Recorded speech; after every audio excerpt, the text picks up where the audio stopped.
This is a Huawei MatePad 11.5 and today I will show how you can download and install the Opera browser on it.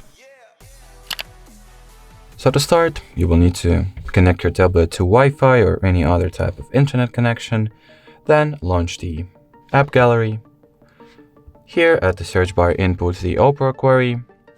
Once the needed app is found, simply tap the install button and allow it some time to be both downloaded and installed respectively. Once the app is installed, you can go ahead and launch it.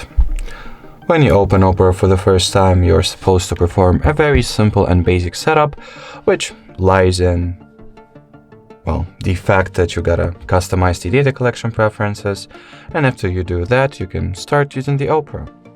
So that will be it for this video. Thanks for watching and bye-bye.